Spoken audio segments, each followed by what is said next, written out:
닉 부이치치 8번째 이야기. 모든 인생은 선물이다. 예수 안에서 매일 더 사랑하는 게 진짜 기적이다. 성적으로 잘 맞는지 미리 확인해야 한다? 닉의 이야기. 결혼 전에 성적으로 잘 맞는지 확인해야 한다는 말을 들어본 적이 있을 것이다. 얼핏 맞는 말처럼 들린다. 하지만 그런 태도는 사랑과 친밀함 속에서 함께 나누는 기분 좋은 경험을 일종의 시운전으로 변질시킨다. 단순히 상대방을 만족시킬 능력을 증명해 보이기 위해서 하는 성관계가 과연 얼마나 즐거울까? 내 눈에는 너무 비인간적으로 보인다. 혼전 성관계와 동거는 거짓 관계로 가는 지름길이다. 자신의 가치를 증명해 보이는 것이 유일한 목적이 되어버리면 결코 상대방에게 자신의 모습을 있는 그대로 다 드러낼 수 없다. 하지만 결혼하면 서로를 있는 모습 그대로 받아주어야 한다.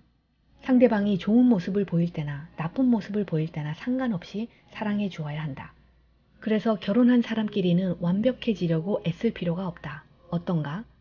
그것이 훨씬 더 사람 사는 것 같지 않은가? 혼전 임신을 한 사람은 대개 낙태를 선택한다. 하지만 그러고 나면 어떻게든 살아간다 해도 평생 그 아픈 기억에 시달려야 한다.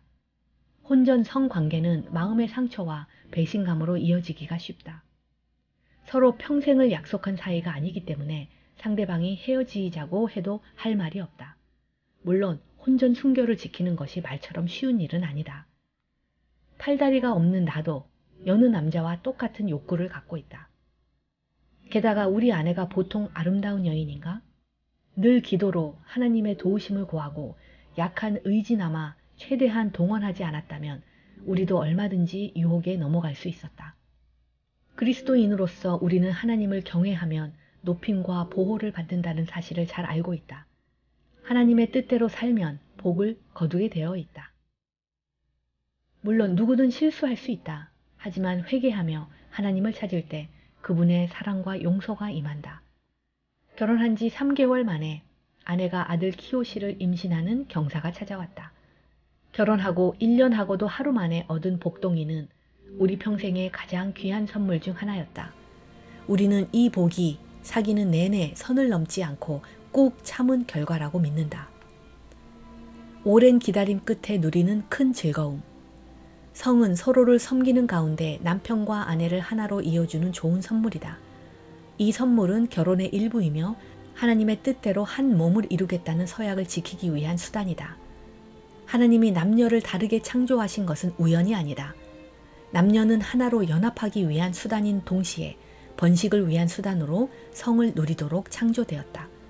우리는 성적 피조물이다.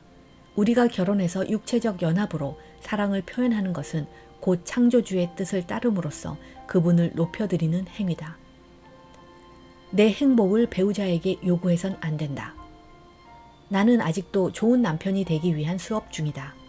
아무래도 평생 배우고 또 배워야 할 것 같다. 혹시 오해하지 마라. 나는 아내와 아주 행복하게 잘 살고 있다. 아내와 아들은 내 인생의 가장 큰 기쁨이다. 하지만 배우자에게 자기 행복을 요구해서는 안 된다. 무엇보다도 참된 행복은 내면에서부터 나오는 것이기 때문이다.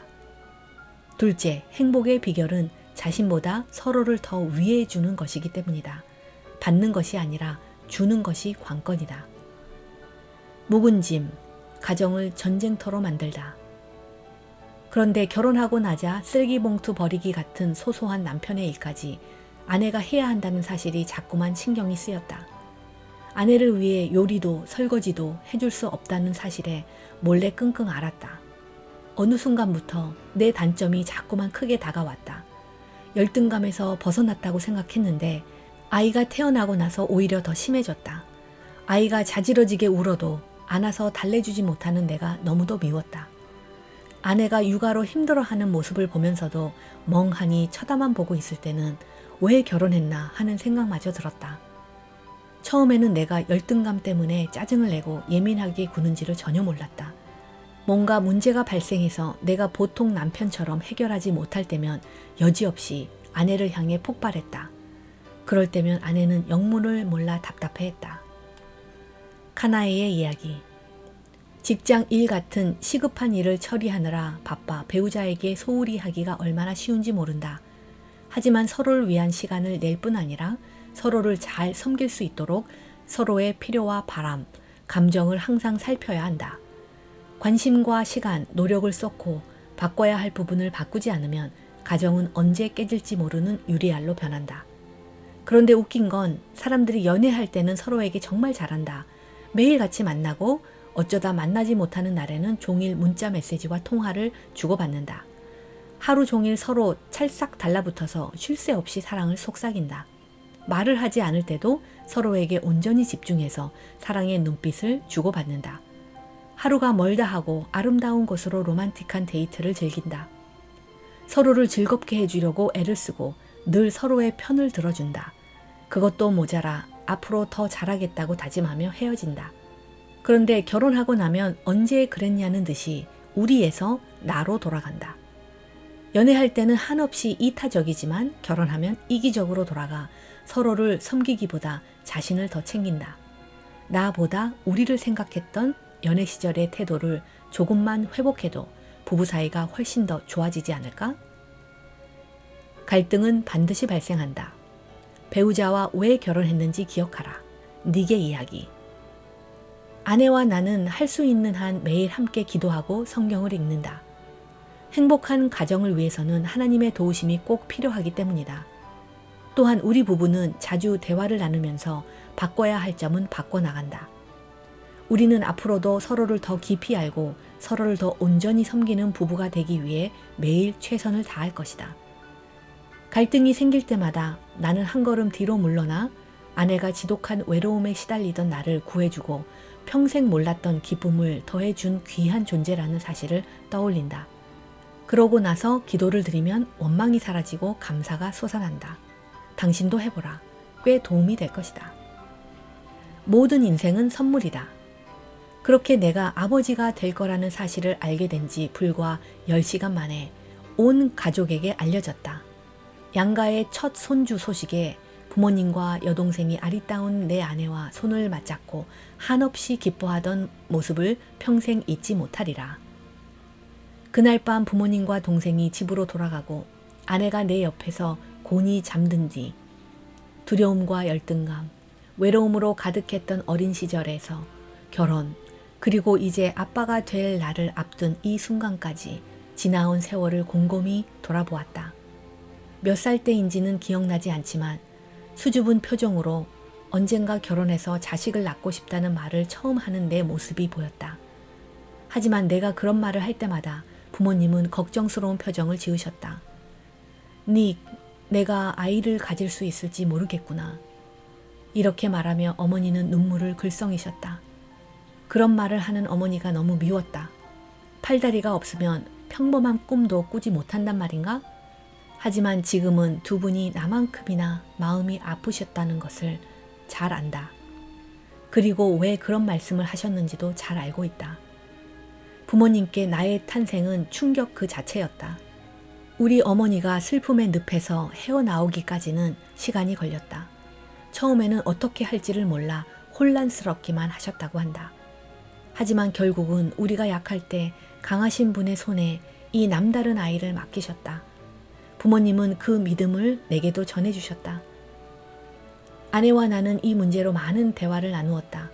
나는 하나님이 모든 사람에게 희망과 용기를 전해줄 메신저로 나를 창조하셨다고 믿는다.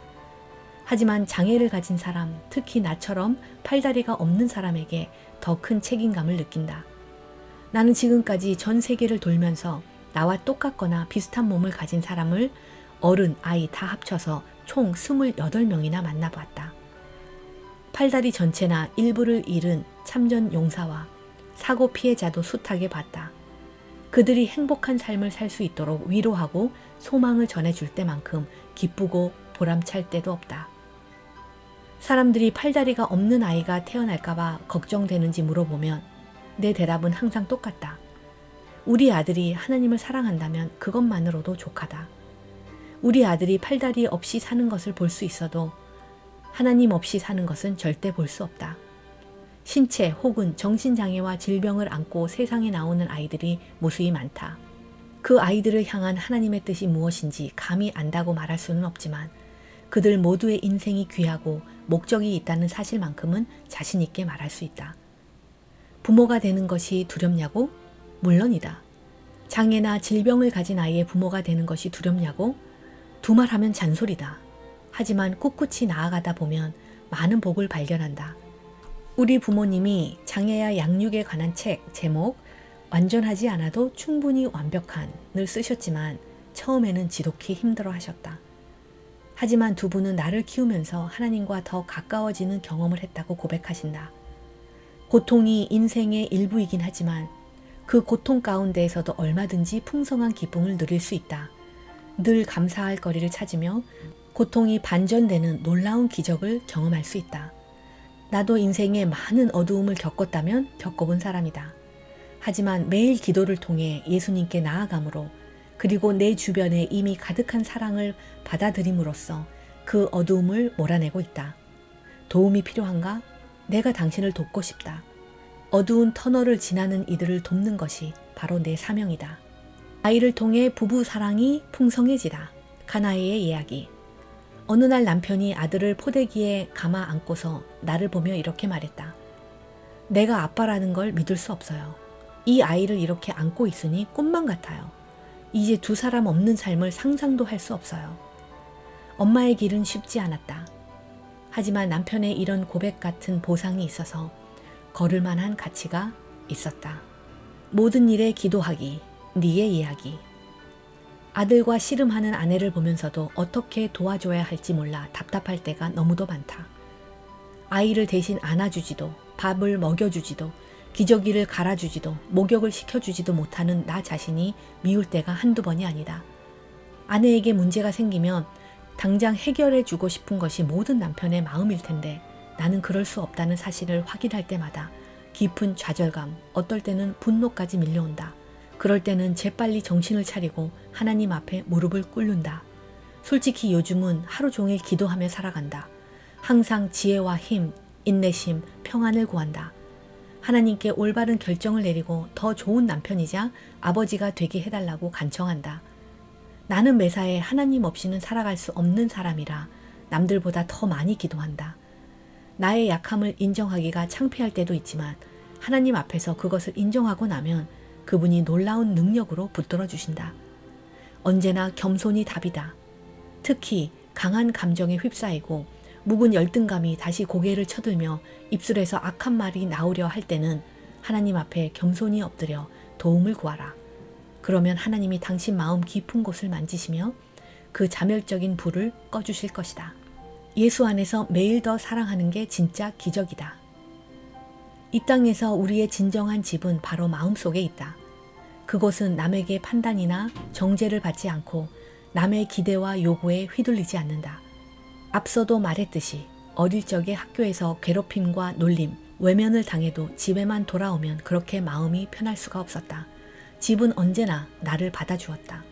행동 하나하나에 조심할 필요가 없는 곳, 남과 다르다는 이유로 거북한 시선을 받거나 놀림을 당하지 않는 곳이었다. 이제 내 집에 아내와 아들까지 있으니 얼마나 더 좋은지 모르겠다. 날이 갈수록 더 사랑하며 더 하나가 되고 싶다. 이 아름다운 집에서 사랑을 키워갈 수 있어서 좋지만 어디를 가도 심지어 길거리에 나 앉아도 우리의 사랑은 결코 후퇴하지 않으리라 확신한다. 아내와 나는 하나님의 1순위이고 그 다음은 서로이며 마지막은 가족이라는 사실을 늘 잊지 않으려고 한다. 하나님은 나머지 모든 것에 기초를 제공해 주신다. 이것이 믿음이 최우선이어야 하는 이유다. 하나님의 뜻이 아니었다면 아내와 나는 서로를 만나서 결혼하지도 못했을 것이고 당연히 귀한 아이도 얻지 못했을 것이다. 얼마 전에 아내에게서 우리 집이 좋기는 하지만 내가 없는 집은 집이 아니라는 말을 듣고 하마터면 눈물을 쏟을 뻔했다. 내 마음도 똑같다. 우리의 목표는 점점 더 큰 집으로 옮겨가는 것이 아니다. 가장 중요한 것은 집의 규모를 키우는 것이 아니라 배우자와 자녀를 비롯해 사랑하는 사람들과의 사랑을 키우는 것이다. 우리 부부는 하나님의 도우심으로 신앙과 서로를 향한 사랑에서 더욱 자라가기를 원한다. 물론 우리 부부의 관계에는 여느 부부와 좀 다른 측면이 있다. 아내는 집안일과 육아를 다 도맡아 하고 팔다리가 없는 나를 도와주어야 한다. 그렇다 보니 아내는 보통 주부보다 훨씬 더 힘들다. 그래서 항상 미안한 마음이다. 내가 스승으로 여기는 조니 에릭슨 타다는 남편 케니 배우자이자 도우미로 자신을 섬기느라 겪은 고생을 글과 말로 자주 표현했다. 매일 친절한 미소를 머금은 채 이 모든 일을 해주는 아내를 볼 때마다 과연 사람이 맞나 싶다. 아내는 항상 사람들에게 내가 팔다리가 없다는 사실을 거의 잊어버리고 산다고 말한다. 아내가 실제로 매일 그렇게 살지 않았다면 그 말을 믿지 못했을지도 모르겠다. 내가 장애로 인해 다른 남편들처럼 아내를 돕지 못하는 것 또한 사실이다. 보통 남편들은 아내가 다른 일을 하거나 너무 지쳤을 때 아기를 봐줄 수 있다. 하지만 단순히 아이와 놀아주는 것 외에는 이 부분에서 내가 할 수 있는 일이 그리 많지 않다. 키요시는 나를 쫓아다니고 나와 함께 휠체어를 타는 것을 좋아한다. 물론 아들과 노는 시간이 즐겁기는 하다. 하지만 기저귀를 갈고 목욕을 시키고 피곤할 때 침대에 누이고 깨어날 때 안아줄 수 있다면 훨씬 더 좋을 텐데 하는 아쉬움은 있다. 아내의 짐은 다른 주부보다 훨씬 더 무겁다. 하지만 끝없는 참을성으로 그 모든 일을 차근차근 해내는 아내를 보면 날마다 더 사랑하지 않을 수가 없다. 그런 아내에게 최대한 짐이 되지 않기 위해 노력하고 있다.